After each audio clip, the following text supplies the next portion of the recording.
قال الله تعالى في القرآن الكريم: أعوذ بالله من الشيطان الرجيم. بسم الله الرحمن الرحيم. يا أيها الذين آمنوا استجيبوا لله وللرسول إذا دعاكم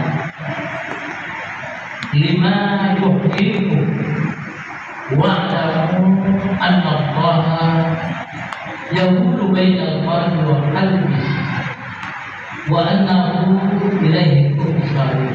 صدق الله. Sidang jemaah tarawih di Jakarta Pusat. Ayat yang tadi saya bacakan terdapat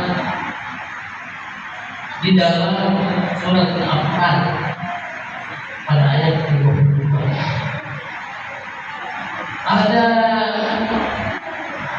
beberapa hal dalam ayat ini yang perlu kita amati, yang perlu kita hayati. Yang pertama, kalimat ya ayyuhalladzina amanu, wahai orang-orang yang beriman. Di dalam tafsir kalau penyebutan firman Allah ya ayyuhalladzina amanu, maka yang ditujukan itu adalah sahabat setelah baginda Rasulullah SAW hijrah ke Madinah.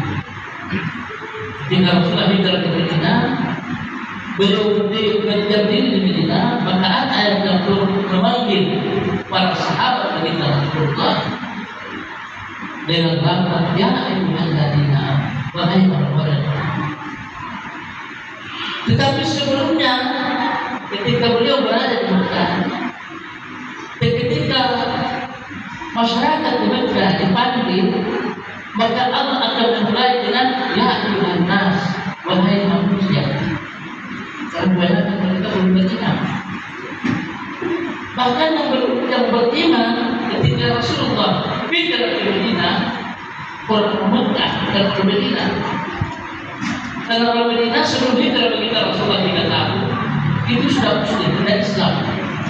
Salamnya India. Di Mekah baginda Rasulullah 13 tahun lamanya, yang Islam hanya 75 orang. Gitu ya. 75 tahun. Mengapa itu? Apa sebabnya? Karena langkah mereka yang berbeda antara masyarakat dan masyarakat. Masyarakat Mekah terbagainya penyembah berhala 300 tahun. Mereka tidak pernah mendengarkan tentang Nabi Adam, tidak pernah mendengarkan Nabi Nuh. Ketika baginda Rasulullah SAW pertama kali diturunkan wahyu Iqra dan ketika itu Abu Talib kebetulan anaknya Ali bin Abi Thalib yang sejak umur 10 tahun mendampingi baginda Rasulullah SAW. Karena itu baginda Rasulullah sejak kecil diambil oleh Abu Talib. Dan ketika Ali bin Abi Thalib mempunyai anak 10 juga sedepan anaknya, maka diambil juga di Nabi Muhammad.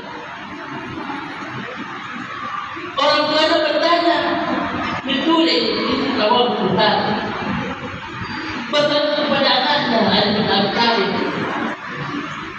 "Mala fa'ala ibu amika ya walad?" Apa peristiwa kejadian dialami oleh sepupumu adalah baginda Rasulullah sallallahu alaihi wasallam. Karena ayahanda daripada Rasulullah bersaudara dengan Abu Talib. Saya dengan tertagi, wahai ayahanda, dia dituruni wahyu malaikat Jibril. Wahyu, Abi wahyu. Abu Talib, Abi wahyu, Abi Jibril.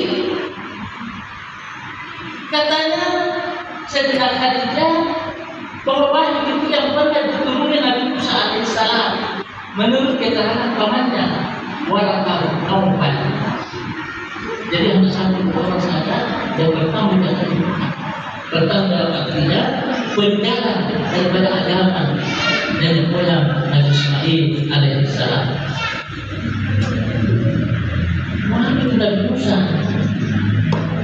Tuh, ingatlah pimpinan kaum Quraisy yang ada di kerajaan sana, membuka kerajaan sana. Bagaimana keadaan dengan yang lain? Tidak bergabung. Sehingga dikatakan tak bergabung karena bedoknya tentang agama. Berbeda dengan penduduk yang ada di Medina. Dia hanya mendengarkan kabar telah ada seorang nabi yang ada di Mekah. Ketika mereka mendengarkan, rupanya orang Medina sudah lama menunggu. Dia sudah mendengarkan berita itu. Dari mana berita itu didengar?